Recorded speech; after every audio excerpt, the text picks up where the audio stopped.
Welcome back to MMAOddsBreaker. Today, of course, is Mark Munoz. We've had the Filipino wrecking machine on here quite a bit. Let's get the obvious question out of the way. I don't even know why I'm asking it. Pacquiao Mayweather. Come on, man. Is it? I mean, is it even a question? You know, it's like in Brazil, trying to ask the fan who knows nothing about fights which one is he picking. He's picking the Brazilian. You know, Filipinos are diehard and loyal without a doubt. Tell me, instead of just we know you're picking Pacquiao. That's just you have to. So you have no choice. It's in your DNA. It's just how it works.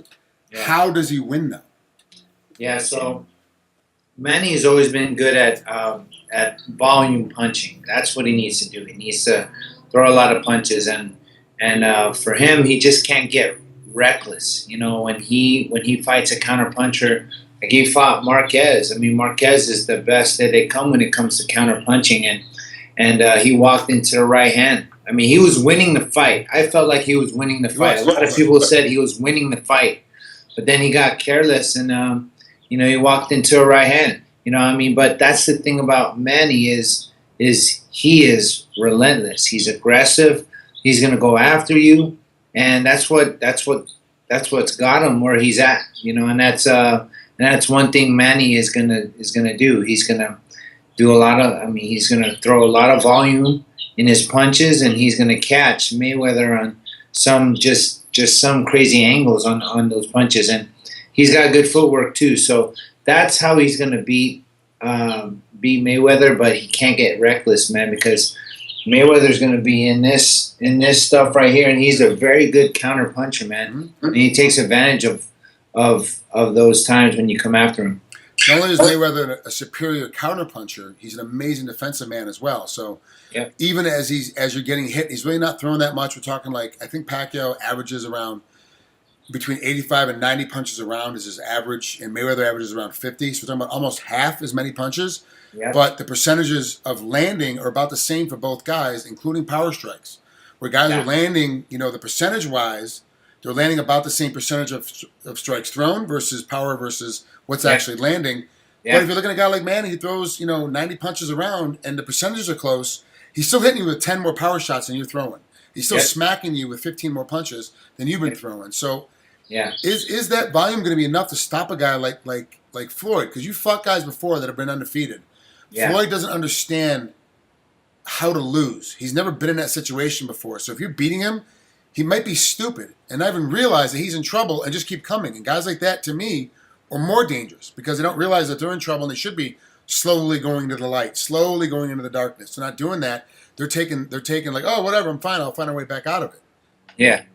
Yeah, I truly believe, I mean, to fight Mayweather like that, I mean, he hasn't lost, like you said, and he actually, he does his little shell thing a lot, and he wins fights because guys can't even land a punch on him, because he's so good at that. And that he's going to do that to Manny. I mean, he's not going to fight any different. So the thing is, if he's getting landed on him, he's going to come after him. He's the bigger fighter. And in a lot of his videos, I mean, it showed like he was walking his sparring partners down. So I wouldn't put it past him if he were to walk Manny down, and try to bully him with his size and be the quicker, more athletic fighter too. So, that's Mayweather, man. Mayweather, he's good, man. He's good. He's a complete fighter. He can come after you, or he can do his whole Mayweather stuff too. So yeah, I'm anxious to see it. It's an intriguing matchup. I mean, it would have been awesome to see it 5 years ago, but hey, it's happening. It would have been awesome to see GSP and Silva 5 years ago. I mean, that's right. You got Lorenzo Fertitta put a tweet out earlier today. I believe it was earlier today. I just saw it today, so it could have been a month ago, but I just saw it. So I try to stay up to date on what Lorenzo put out there, but he said he got struck when the iron's hot, and he said, Pacquiao Mayweather 5 years ago is a fight. Silva GSP is a fight 4 years ago, and it's just stuff like that just happens. You just don't get those big names. Silva and John Jones would have been a great fight. And now with John with his troubles, he's out of the UFC indefinitely. And to be honest with you, he comes back. It's like everyone wants to have an argument with me about GSP coming back right now. The sport has passed him by. He doesn't. The weight class, especially 170, is completely changed. John Jones comes back and say it's a year, say it's 18 months. The game has changed. He changed the game, and he changed the game in 3 months. He completely changed how people fought in 3 months. What do you think is going to happen to the next guy that comes up? It's going to change it too. So it's going to be behind him. I agree with that. Do you think the distraction of everyone wanting to talk about Floyd Mayweather's, constant domestic abuse charges from his ex-wives, from his ex-girlfriends, from his ex-baby's mamas, they're not saying anything. The exes aren't saying anything. They're like, he's done his time, he's paid the price, we're done with it. Like, it's done and over. But the media is picking up on it. You think that distraction is going to bother him at all during the fight? That Mayweather's going to be walking down that apron, realizing he's in a really tough fight and going, I got to deal with this thing as soon as I walk out of here, Monday morning? Well, I think he's a pro athlete, man. He's done that, and he's dealt with that. He's dealt with that in his prior fights. So, and it didn't affect him in his prior fights. So I think he knows how to like kind of keep his personal life separate, so to speak, and then go out there and have business as usual.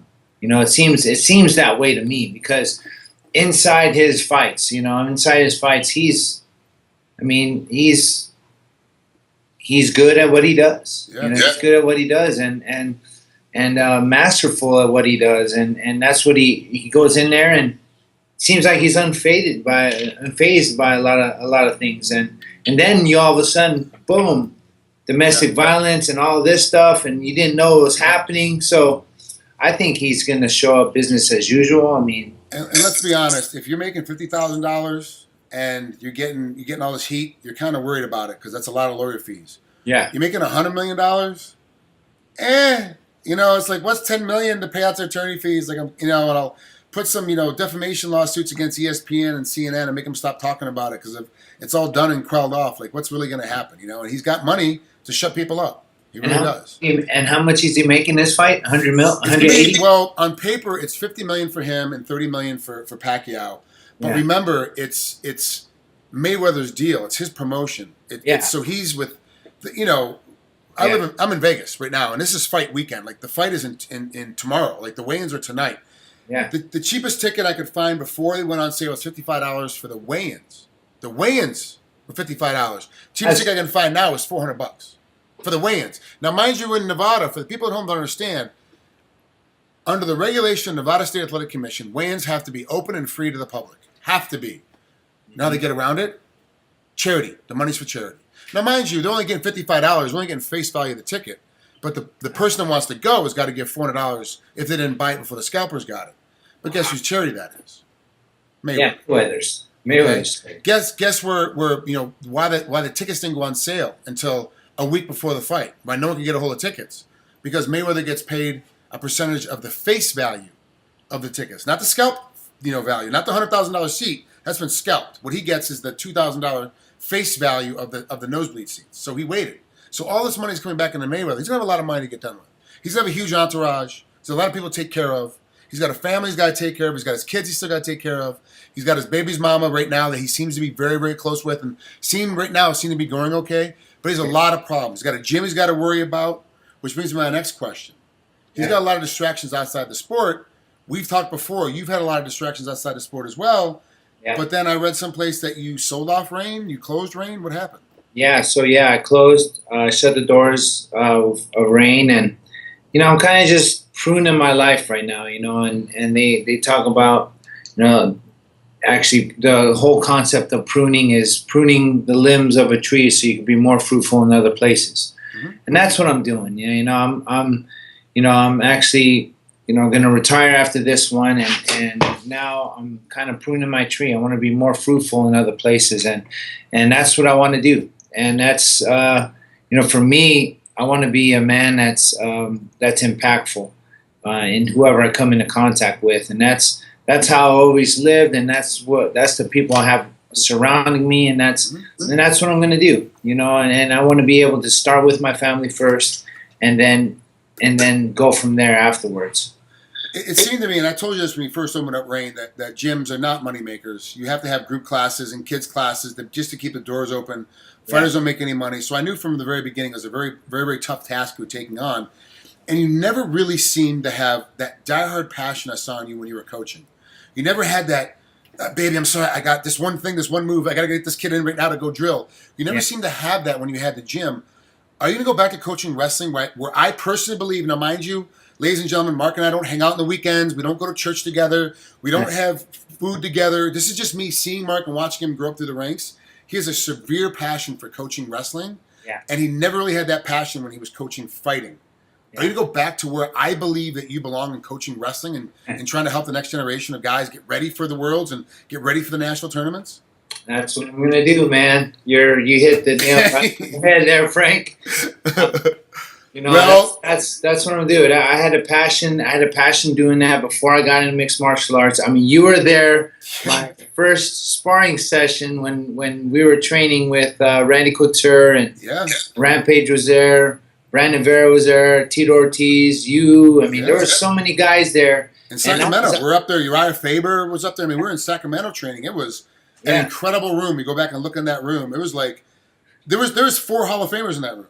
It was nuts. I mean, it was like, what the hell? It was nuts. Yeah. Like, and I'm like, I had no idea what I was doing. I was like trying to wrap my hands. Had no idea how to do that. And I'm watching you guys. You guys are all pros. I'm like, man, there's no way I can compete with these guys. But I fell in love with the sport, man. And you know, I was coaching, and I decided to leave coaching afterwards, and got into mixed martial arts full time. And then I wanted to get back into coaching, and you know, the gym actually allowed that for me. And I got in, and I'm coaching my kids club. I go to local tournaments every weekend. You see me there, and people can't believe that I'm there coaching kids in wrestling. But that's my passion.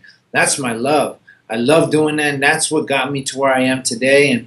And you know, you wrestled me when I was a true freshman. Yeah. You know, and you know, I had no idea what I was doing too, wrestling in college. But Well, I told you, and I told you the story before. baptized me through fire, bro. So I knew after that match you're going to be great. Like, I knew that after that match. I told Jack Spates, the head coach at OU at the time, like, I never want to wrestle that kid again. It's too close. I had to pull stuff out of my ass to beat you. It was a scary situation, especially as a senior. Wrestling some you know, brand new freshmen from Oklahoma State, our big rivals, is like, this is gonna be an easy match. All of a sudden, like, I'm in a match. Like, this sucks. It was horrible. So we knew back then you're gonna be good, and to see that passion you had for competition in wrestling, the transfer into coaching was amazing, because we don't have coaches. There's 2 types of coaches. Yeah. And we both had them. The dickhead, punch you in the face, stomp on your chest, kick you in the nuts coach, and the nice, you know, let's talk about this. Let's sit down and have an apple pie over this and figure out what's going on with you in your life. Like, what's the outside sources? And that's the kind of coach you are. There's not enough of those kind of coaches. Yeah, and the thing is, a lot about coaches is the fact that not every athlete's the same. Right. You got to coach them different, and they have different personality types. They have different learning styles. They're just different. You can't teach a kid the one thing and change his whole style. You just got to add to him, you know. Right. And that's the thing about coaching. And a lot of people think, okay, I was an athlete, and this is what I know what works, so I have to teach what works. But in wrestling, there's so many things that works. In athletics, there's so many things that works, and different things work for different people, you know. And so. And you know, you and I both know in wrestling there's so many ways to score. There's so many ways to defend a shot, but each way works for each individual person better than other. You know, so the folks that don't know, the national tournament, the national open for Greco and freestyle is here in Las Vegas, the 7th, 8th, and 9th this next week coming up. And I'm going to go because obviously it's here for me. But we're talking about old school wrestlers like the Sitiev brothers, who both came up through the same system in Russia. They went through the same sports school. They both wrestled the same weight class. One stepped away so his younger brother could win the Worlds and win the Olympic Games. Both of them are multi-time world champions. Both of them are Olympic champions. And 2 totally different style. One guy will beat you 3-0 every single time. There's nothing you can do about it. And one guy was going to tech you every single time because he'd pick you up and throw you. And it was just like, well, you guys learned from the same guys, had the same parents, from the same town, same sports school, and still scored completely different. And that's one family. Imagine the millions of kids that wrestle throughout the world. Different. I can teach, both of us can teach them a single leg. Teach our kids single legs, exact same single leg, and they're going to learn it totally different and go off on different routes. Wrestling's an amazing sport because a jab is not a jab. A cross is not a cross. A double leg is not a double leg. It's just like, okay, this is how Townsend Saunders does a double leg. This is how Casey Cunningham does a double leg. This is how Mark Munoz does a double leg. Which one works for you? Well, it's a mixture of the Townsend Saunders with a little bit of Kenny Monday thrown in there with a little bit of Nick Perler. This is how it all works together. You're like, oh, didn't even see that. Never saw that before. Go score. It's just nuts. So it's great. And that's the beauty about wrestling, and that's the beauty about every sport is, you gotta as a coach, you gotta look at what you have, and you gotta develop those skills and teach them in a way that they understand and know, so that they take ownership of it, and then they're able to execute it in a real match situation.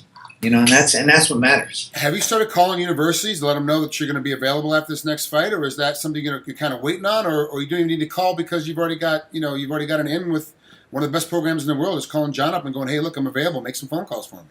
Yeah, I actually got my name put in a hat. In some schools, for high school, and I'm like, and then some people were urging me to take the job at Fresno State. That would have been great for you. That would have been a great fit, but you got family that's in school in Southern California. Yeah, we laid roots down here, and so there's a lot of different opportunities for me. There, UFC Gym wants me to take over the wrestling programs in all of UFC gyms, so that's an option.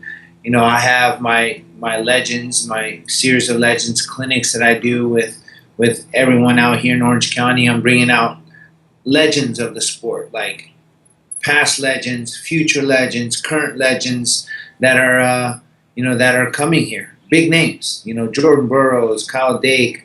We had Brandon Slay, we had Anthony Robles, we had David Taylor. Just the last one, we had Kevin Jackson. We're gonna have John Smith in about 4 weeks. So, I'm bringing in the who's who. I'm bringing in Jake Varner, Daniel Cormier. So it's just like there's a lot of guys coming in here that have done a lot in wrestling, and I want to bring that to Orange County. And so that's what I bring, and I want to bring quality, and I want to bring just that whole fan type of perspective on wrestling, because we don't have that in wrestling.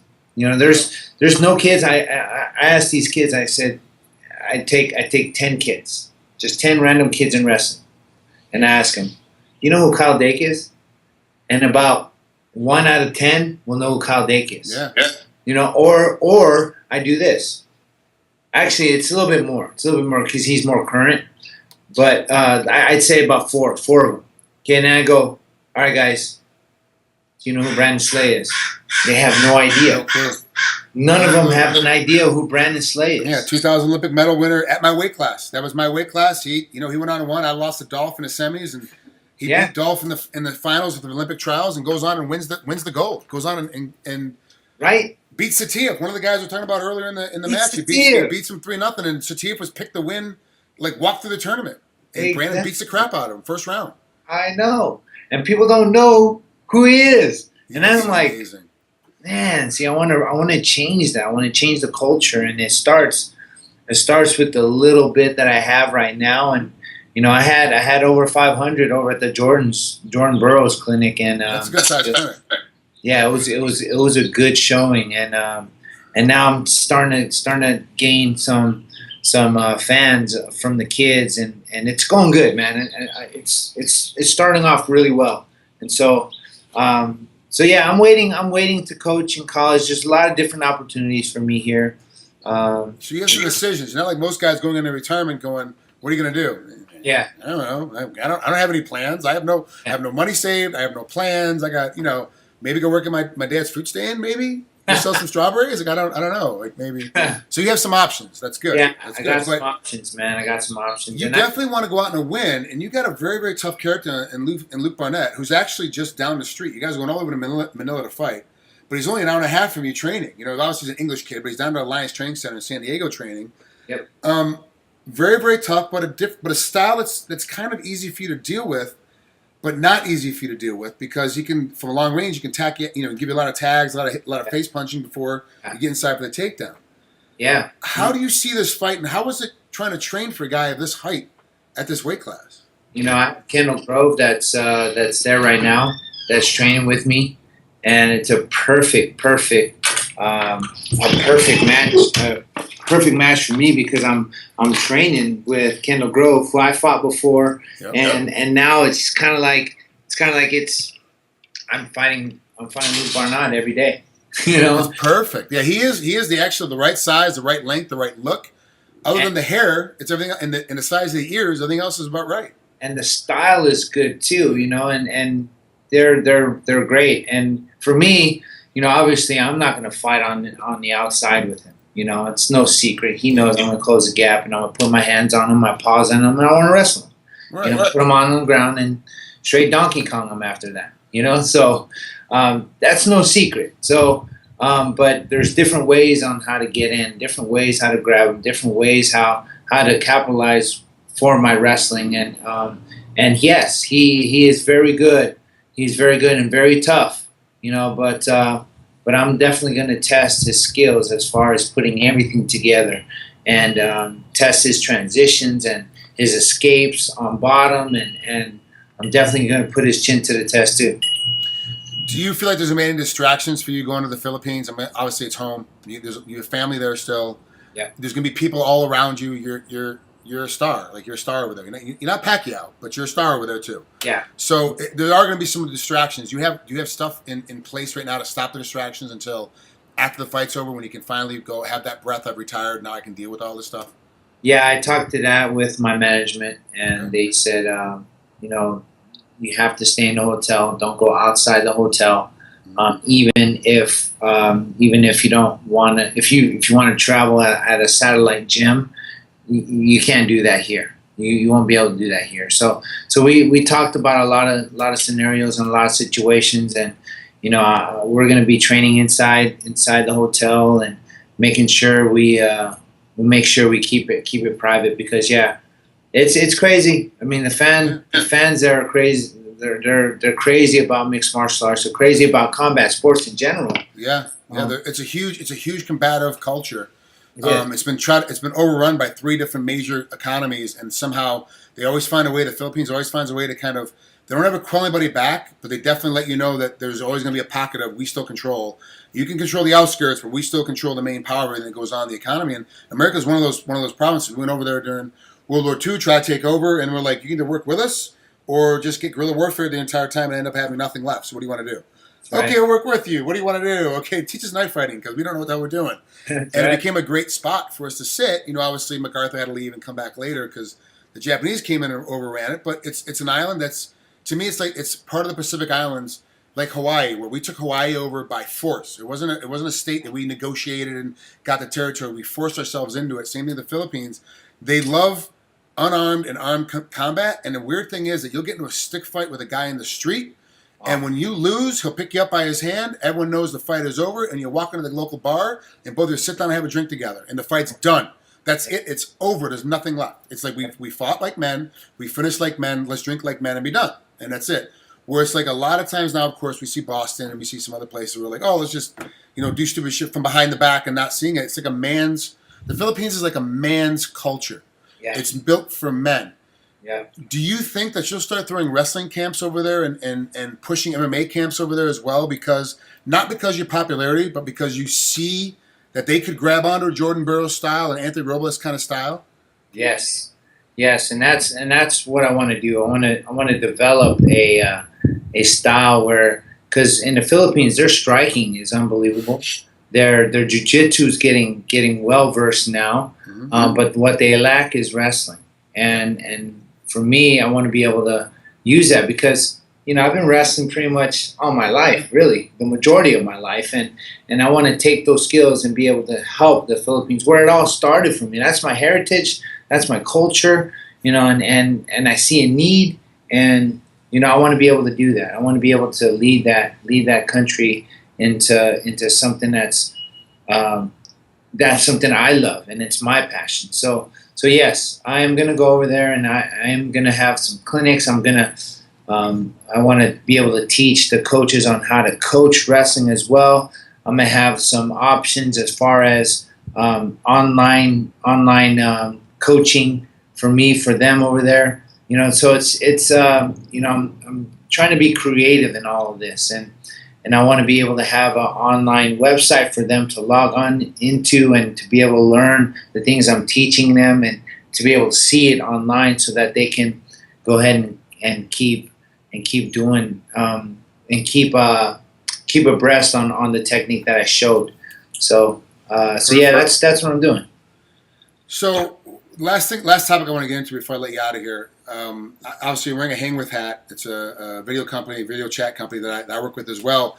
They're sponsoring you. They sponsor Jake Ellenberger as well, and John Orlando, who's one of my buddies, is the reason why you guys are in it. Is the sponsorships going to drop off when you retire? Has there already been talk of with your management team, like, I'm going to lose all these sponsorships now because I'm not going to fight anymore? Or has it been deals done with different guys, or the same guys like, hey, let's continue in. We have some things in the works that we can kind of carry through to keep some of that money coming in?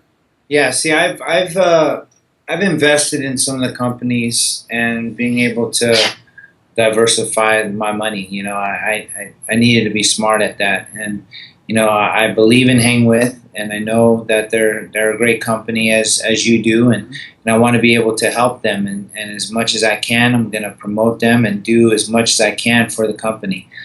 So there's other things as far as USA Wrestling that I want to do as well. There's just for me, sponsorships. Yes, they die down if you leave the sport. But if you actually use the sponsorships and use the money that you make in mixed martial arts and be able to invest in the companies that have invested into you, I think you can actually have your money work for you better there. Are we going to start seeing some free videos of you teaching wrestling technique here pretty soon on Hang With? Because now they have the 15-minute video, option where it sits up on your. You can lock it up so it's always on top for a long time. Well, this is the video of the week, and here's the technique, and here's your freebie. If you want more, come check out MarkMunoz.com kind of thing. Are you going to start doing some of that? Yes, and see that's where it's going to start being creative, and I love Hang With. I love Hang With, and I love what they do, and I love the company, and for me too is I have a whole country behind me, so it's pretty awesome for them to see the value that they have in me, because when I go over to the Philippines, I can't be there physically 365 days a year. Right. It's just impossible. So for them to go online and check out what I put on Hang With or my website, they can actually really be updated, because when they click on or when they follow me on Hang With, boom, broadcast, they can be alerted of my broadcasts, and then they're like, okay, I need to log into Mark Munoz, MarkMunozWrestling.com, and then so it's great. I love the opportunities I have there. Good, Mark. Thanks so much, man. As always, we end up running 15 minutes over time. I appreciate you staying on here. I know I promised you only a couple minutes, but it's all good. This is great, man, and good luck. It's gonna be a great fight. I can't wait to watch this fight, and I hope that you do go out with a clean victory on your way out the door, because this is the perfect time for you to retire. You've done enough for the sport, and it's time to move on to the next stage. And you're right. Your wits are about you. You're not scarred up. You're not beat up. It's a perfect time to get out and move on and keep smiling. And the fight game has been really good to you financially, and I'm glad you can use that to advance yourself into the next stage of your life. Thank you, Frank. I appreciate it, man. You've been there since the beginning, so good. 10%. 10% is all I want. 10% of total. 10% of the total is what I want. That's a little much, dude. Well, I'll talk. I mean, you got to clear that with your wife first, though. But that's right. We can negotiate. All right, Mark, man. Have a great rest of the time and have fun in the Philippines, man. We'll talk to you later. Thank you, man. Appreciate it. See you, Frank.